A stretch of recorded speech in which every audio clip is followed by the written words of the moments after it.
Assalamualaikum warahmatullahi wabarakatuh. Shalom, namo buddhaya, salam kebajikan, salam sejahtera untuk kita semua.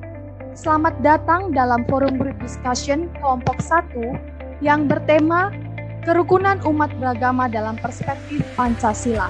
Terima kasih untuk kehadiran para peserta pada hari ini. Dan dalam acara diskusi kita pada hari ini, kita akan membahas sebuah isu di mana Menteri Agama kita, Bapak Khalil, menyatakan bahwa tahun 2022 akan dicanangkan menjadi tahun toleransi. Nah, terkait hal ini, sebelum kita masuk lebih dalam kepada pembahasan diskusi kita akan menyaksikan dulu penampilan pantun dari Faisal. Kepada Faisal, kami persilakan. Kota Batu, kota agrowisata. Kota Yogyakarta kaya akan arca.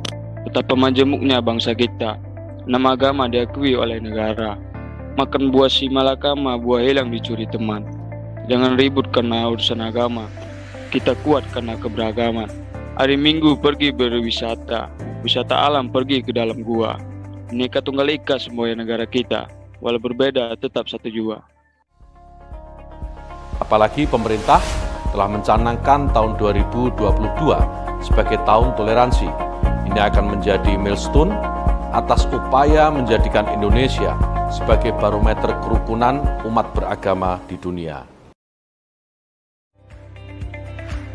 Baik, terima kasih untuk penampilan pantunnya. Sebagaimana tadi di pantun dikatakan bahwa perbedaan kita itu jangan dijadikan perpecahan, kita mengingat kembali flashback dengan tahun-tahun sebelumnya.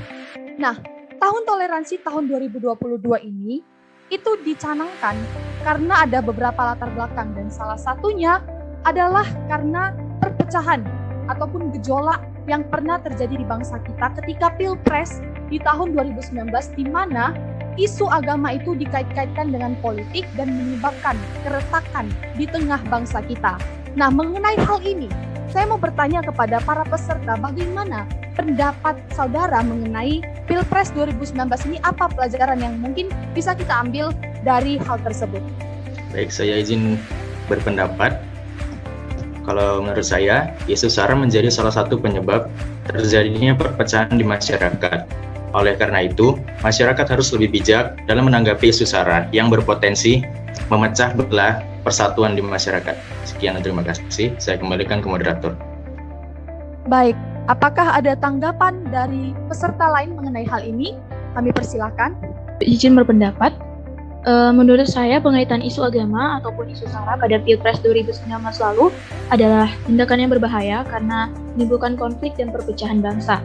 Indonesia sejak dulu sudah menyepakati bahwa keberagaman itu adalah kekayaan bangsa, bahkan menjadi elemen utama terbentuknya negara Indonesia.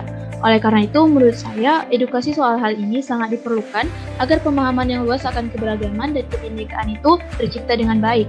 Jadi kita jangan sampai mempertaruhkan kesatuan dan keberagaman Indonesia hanya demi memenangkan sesuatu ataupun hal yang lain. Karena keberagaman ini yang merupakan identitas bangsa Indonesia tentunya jauh lebih berharga daripada hal seperti ini. Sekian. Baik, terima kasih untuk kedua tanggapan dari kedua peserta, di mana keduanya mungkin berarti sama, yaitu pelajaran yang bisa kita ambil, kita harus lebih menyadari bahwa keberagaman itu jangan sampai memecah belah hanya karena kepentingan-kepentingan seperti pemilihan presiden dan lain-lain. Nah, menanggapi hal ini, pemerintah akhirnya berpendapat bahwa hal ini merupakan hal yang harus kita cegah sebelum terjadi dan akhirnya diputuskan bahwa tahun 2022 merupakan tahun toleransi untuk mencegah terjadinya kejadian serupa di Pilpres tahun 2023-2024. Nah, bagaimana menurut teman-teman sekalian? Apa pendapat kalian mengenai tahun toleransi yang dicanangkan akan dibuat pada tahun 2022 ini? Baik, saya akan menanggapi pertanyaan dari moderator.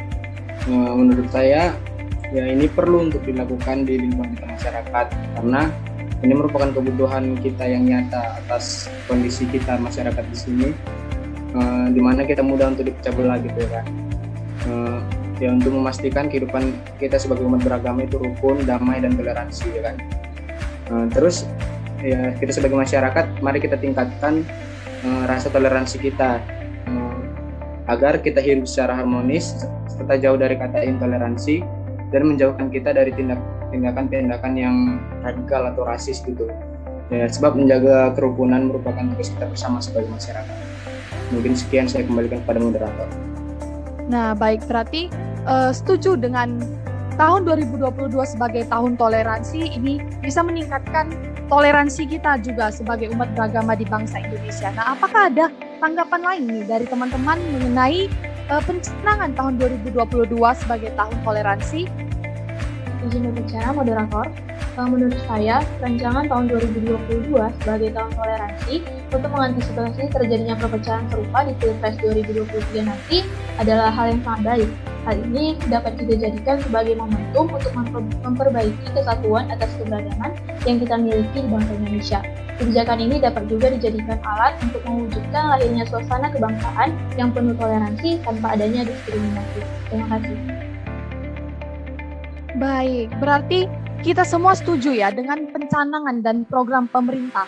Nah, satu lagi nih tambahan dari saya mungkin sebagai mahasiswa kita, apa nih hal yang bisa kita lakukan sebagai tindakan nyata dalam mendukung tahun 2022 ini sebagai tahun toleransi? Nah, apakah ada peserta yang mungkin bisa menanggapi hal ini? Izin moderator ingin menjawab.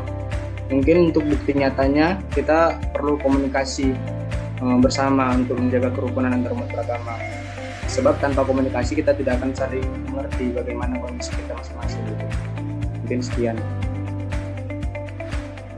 Baik, berarti kita harus meningkatkan komunikasi kita lagi, terutama dengan teman-teman kita yang mungkin berbeda agama dengan kita.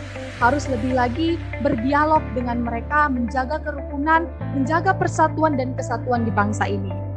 Nah, demikian sesi diskusi kita pada hari ini, dan kesimpulan yang bisa kita ambil yaitu bahwa pelajaran dari Pilpres sebelumnya yang mungkin menyebabkan keretakan di tengah bangsa kita ini seharusnya membuat kita lebih sadar lagi bahwa kebersamaan itu harus menjadi nomor satu di tengah bangsa ini. Meskipun kita memiliki kepentingan yang berbeda, agama yang berbeda, namun harus tetap menomorsatukan toleransi dan kerukunan antar umat beragama.